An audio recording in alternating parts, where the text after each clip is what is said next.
तो फिल्म की शुरुआत एलियट और उसकी बेटी से होती है, जो एलियट के बॉस ओडेल के घर जा रहे हैं। ओडेल को लास्ट स्टेज कैंसर है, इसीलिए वो एलियट को कंपनी का नया वाइस प्रेसिडेंट बनाना चाहता है। एलियट बहुत ज्यादा एक्साइटेड था।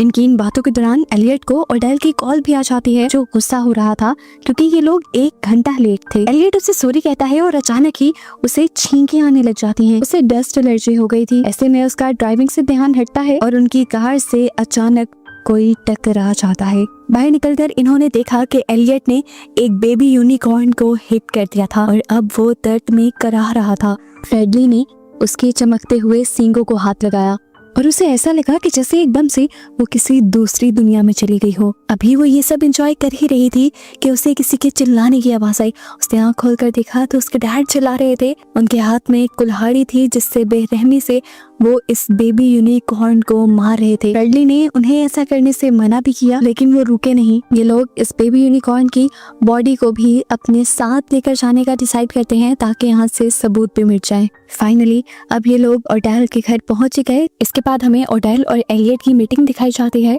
जहाँ ओडेल उसे कहता है, मैंने अब अपनी मौत को एक्सेप्ट कर लिया है और मेरे बाद मुझे लगता है कि ये कंपनी सिर्फ तुम ही संभाल सकते हो। उसकी हाँ में हाँ मिलाते हुए एलियट इन्हें बिजनेस से रिलेटेड बहुत सारे प्रपोजल्स देने लग जाता है। इससे पहले कि ओडेल इन पेपर्स पर साइन कर देता, वो एलियट से कहता है, अभी नहीं, अभी मुझे लगता है कि मुझे तुम्हारे और रिडली के साथ थोड़ा सा और टाइम स्पेंड करना चाहिए।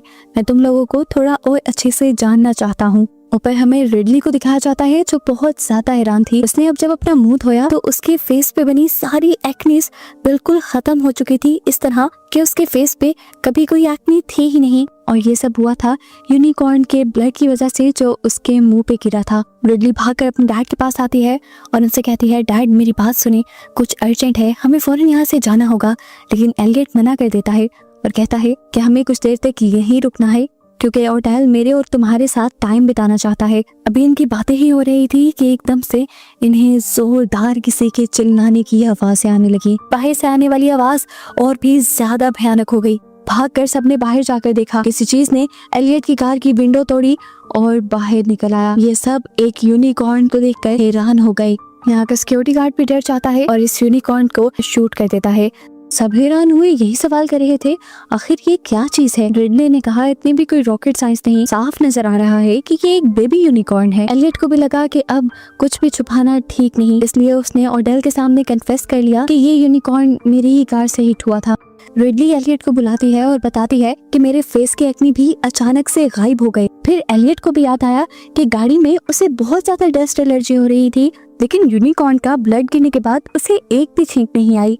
एलियट को ये भी याद आया कि जब वो ओडेल को पेपर्स दिखा रहा था तो एकदम से उसे नजर आना भी बंद हो गया था, और जब उसने चश्मा उतारा तो उसे ठीक नजर आने लगा, यानी उसकी अब नजर भी ठीक हो गई थी।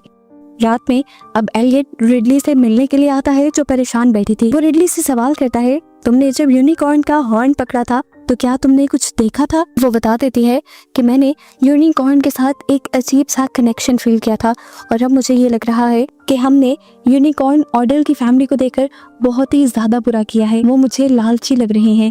वो उसे कहती है, हम यूनिकॉर्न को आजाद करवा के यहाँ से चलते हैं, पर एलियट ने उसे मना कर दिया और कहा, ऐसा सोचना भी मत, प्रमोशन रुक जाएगी। उसकी खुदगर्जी को देखते हुए रिडली ने गुस्से में उसे कमरे से बाहर निकाल दिया और खुद अपनी फैमिली की पिक्चर्स देखने लगी। अपनी मॉम की एक पिक्चर के पीछे वो यूनिकॉर्न की एक सीनरी देखती है और फौरन यूनिकॉर्न्स की हिस्ट्री के बारे में सर्च करने लग जाती है। हिस्ट्री पढ़ते हुए उसे पता चला कि बहुत सारे हंटर्स और बादशाहों ने यूनिकॉर्न्स को हंट करने की कोशिश की, लेकिन कोई भी कामयाब ना हो सका सिवाय एक अच्छी साफ दिल लड़की के। उस लड़की के जरिए आखिर उन्होंने उस यूनिकॉर्न को मार दिया।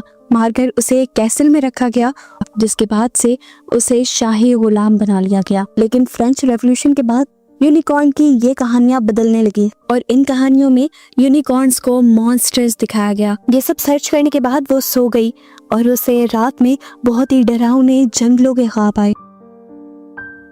खैर सुबह जब उठी तो उसे और एलियट को टेस्ट के लिए ले जाया गया, क्योंकि उनकी बॉडी पे यूनिकॉर्न ब्लड लगा था। डॉक्टर्स और साइंटिस्ट की टीम ये देखना चाहते थे कि यूनिकॉर्न के ब्लड ने उनकी बॉडी में क्या क्या चेंजेस किए हैं। ओडेल ने अपने ही घर पे पूरी साइंस लैब खोली थी, जहाँ पे अब उस यूनिकॉर्न को भी टेस्ट किया जा रहा था। काफी कुछ जानने के बाद डॉक्टर सॉन्ग, जो कि सबसे बड़े साइंटिस्ट थे, वो इन सबको प्रेजेंटेशन देते हैं और बताते हैं कि यूनिकॉर्न के अंदर कितनी यूनिक एबिलिटीज हैं। उसका ब्लड और सींग किसी को भी हील करने की ताकत रखते हैं। तभी यहाँ पर डॉक्टर भाटिया यूनिकॉर्न के यूनिक हॉर्न्स के बारे में बात करने लगती है, जो बायो इलेक्ट्रिकल सिग्नल रिलीज कर रहे थे।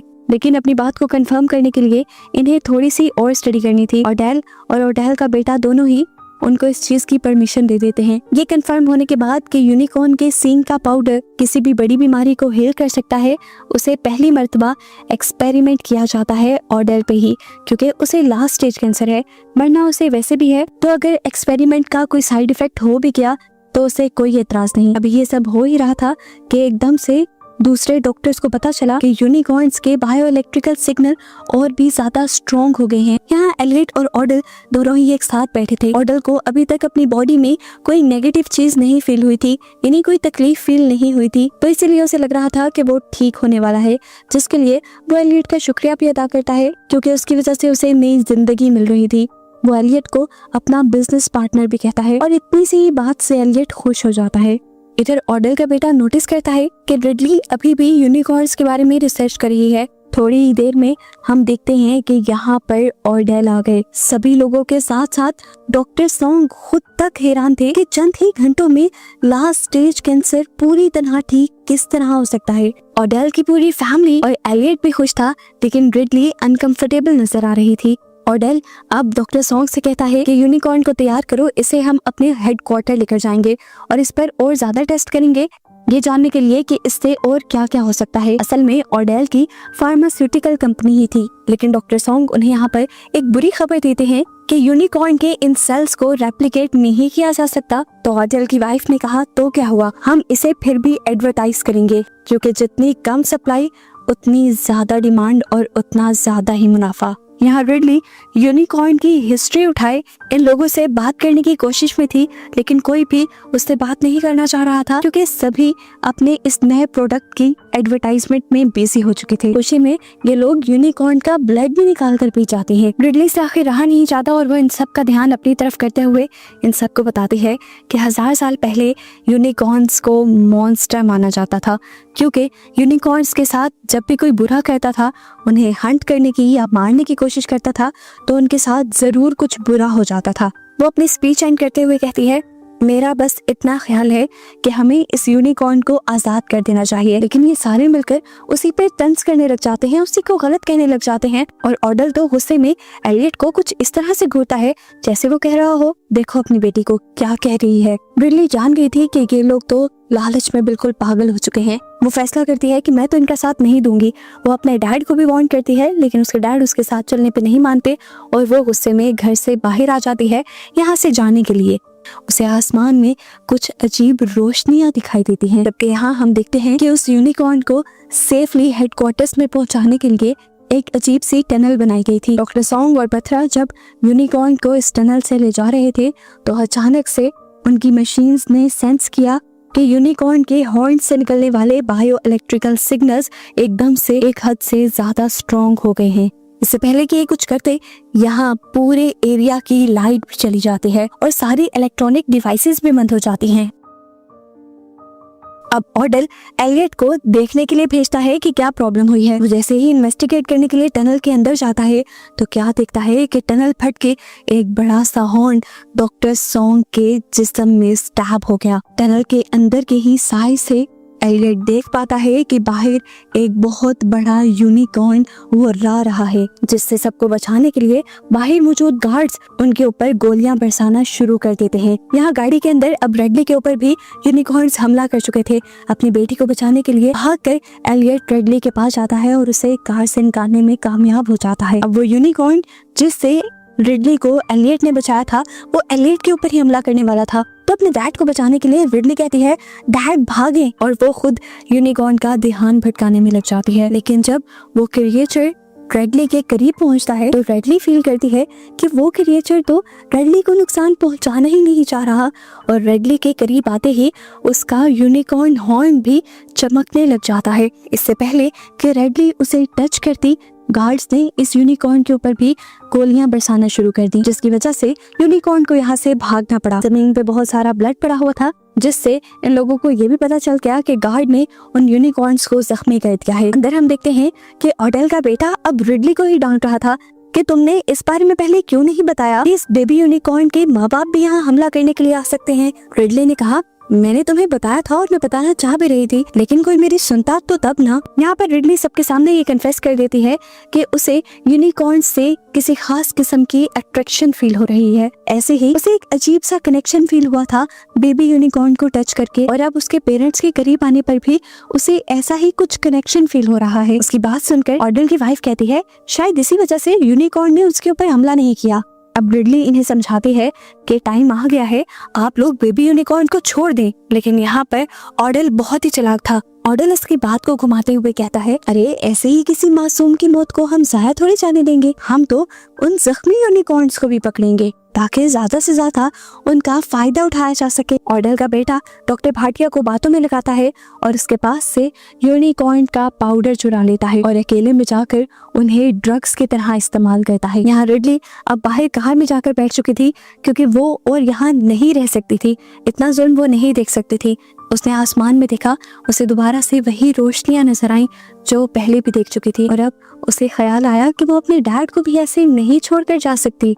उसकी नजर दोबारा ऊपर बनी रोशनियों पर जाती है और उसे उन रोशनियों में कुछ बना हुआ दिखाई देता है। वो अब जल्दी से घर के अंदर जाती है और यूनिकॉर्न की पेंटिंग्स जो उसने निकाली थी उन सबको जोड़कर उन सबको इंटरलिंक करने लगती है, और उसे पता चलता है कि यूनिकॉर्न के पास ये एबिलिटी है कि वो अपने आप को हील कर सकते हैं। ऑडेल और एलियट जिन यूनिकॉर्न को जख्मी समझकर उनके शिकार पर गए थे, वो यूनिकॉर्न इनको भी नुकसान पहुंचा सकते थे।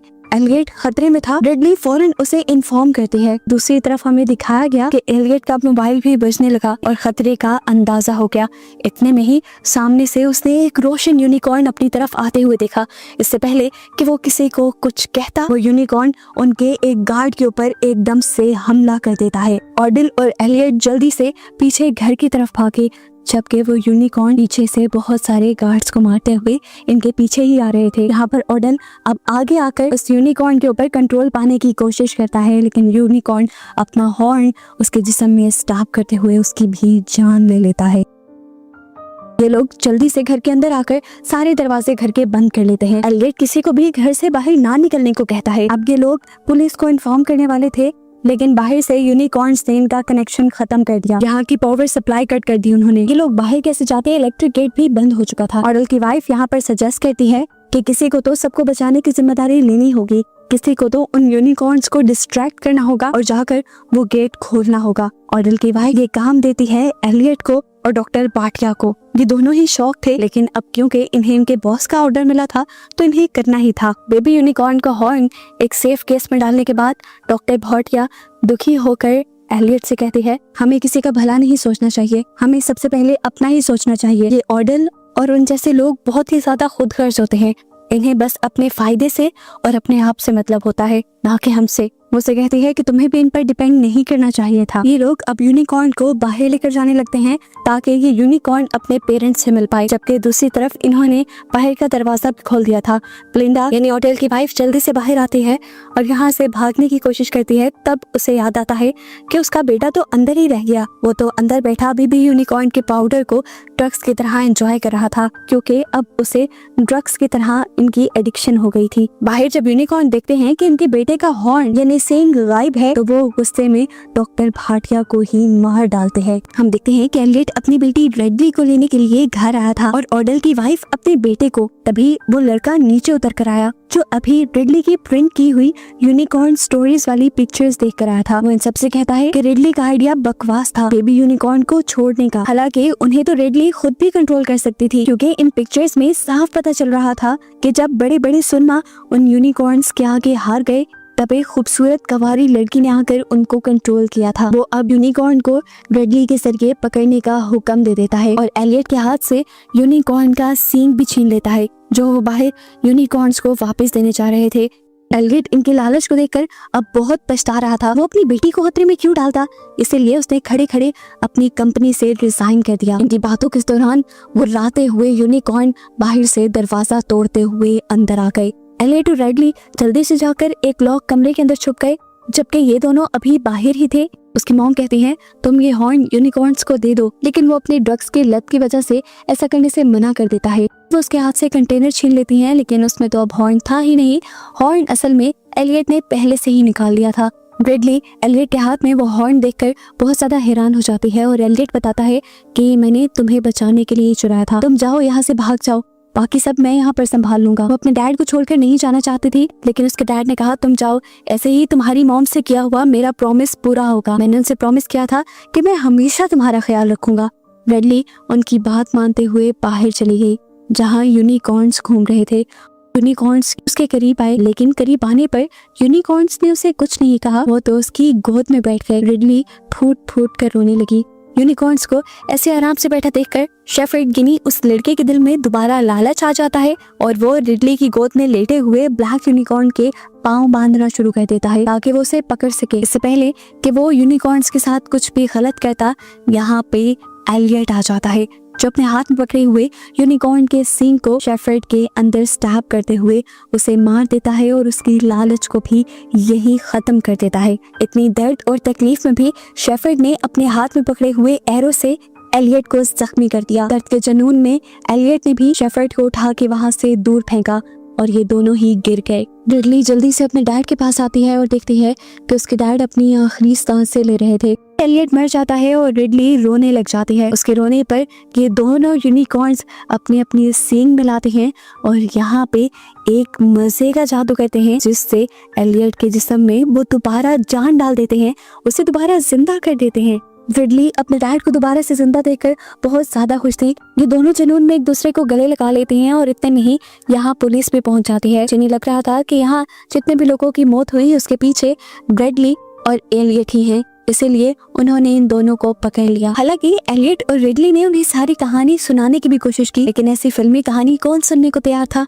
लेकिन तभी यूनिकॉर्न्स भागते हुए आते हैं और इन्हें सिग्नल्स देते हैं। वो रिडली को ऐसे मुसीबत में नहीं छोड़ सकते थे। यूनिकॉर्न्स को इनकी तरफ आता दिखाते हुए ये मूवी यहाँ पर खत्म हो जाती है।